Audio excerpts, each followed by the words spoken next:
అనంతబాబు తల్లి.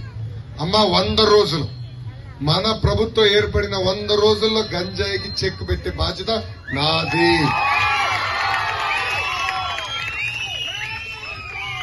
వంద రోజుల్లో మేము చెక్క పెట్టబోతే నేను అసలు మొహం కూడా చూపించుంటా. ఏం తల్లి నేను భయపడుతున్నా తల్లి. ఈరోజు నాకు కూడా ఒక అబ్బాయి ఉన్నాడు. ఈరోజు దేవాంశ్ వయసు 9 సంవత్సరాలు. మీలాగా బాధితుల దగ్గర నుంచి విన్నప్పుడు నాకు కూడా చాలా భయం వస్తుంది, బాధ కలుగుతుంది. ఇదే గానీ నా బిడ్డకు జరిగితే ఎలా ఉంటుంది? నేను అదే ఆలోచిస్తాను. నా బిడ్డకు జరుగుతాను. నేను బ్రహ్మని పదే పదే ఇది మాట్లాడుకుంటాను. ఇదేంటి ఇది గంజాయి ఎక్కడికంటే అక్కడికి వచ్చేసింది. అమ్మ నిన్న కాక మొన్న విశాఖపట్నం తల్లి నిన్న 25,000 కిలోగ్రామ్స్ తల్లి 25,000 కేజీలు ఈ డ్రగ్స్ ని పట్టుకున్నారు తల్లి విశాఖపట్నంలో. బాబు గారు ఉన్నప్పుడు ఏనాడైనా గంజాయి గురించి విన్నామా తల్లి? బాబు గారు ఉన్నప్పుడు ఏనాడైనా గంజాయి మన దరిదాపులు వచ్చేదా తల్లి?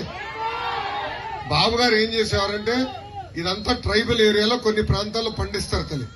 బాబు గారు డ్రోన్లు పెట్టి పంపించి ఎక్కడ పండిస్తున్నారు చూసి పోలీస్ స్పెషల్ పార్టీలు పంపించి మొత్తం తగలబెట్టించారు తల్లి.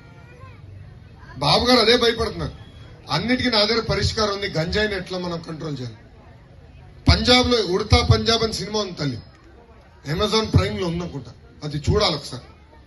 అంటే ఈ డ్రగ్స్ వల్ల ఎలా ఒక తరం నాశనం అవుతుంది. ఆ సినిమా మొత్తం పంజాబ్ గురించి. ఈ రోజు ఉడతా ఆంధ్రప్రదేశ్ ఒక సినిమా తీస్తుంది. మీలాంటి ఎన్నో మంది కుటుంబాలు తల్లి. నిజంగా మిమ్మల్ని నేను అభినందిస్తున్నా. ధైర్యంగా నుంచుని మీరు మాట్లాడారు తల్లి. ఇక్కడ చాలా మంది భయపడుతున్నారు, చెప్పేదాన్ని కూడా భయపడుతున్నారు. పక్కన వాళ్ళు ఏమంటారో అన్న భయంతో బతుకుతున్నారు. అది పోవాలి తల్లి సమాజం. ఇది కేవలం కుటుంబానికి సంబంధించింది కాదు, మొత్తం సమాజానికి సంబంధించిన విషయం. అందుకే అమ్మా చాలా ముక్క కంఠంతో చెప్తున్నా, మొదటి 100 రోజుల గంజాయికి నేను చెక్ పెడతాను. రీహాబిలిటేషన్ కేంద్రాలు ఏర్పాటు చేయాలి.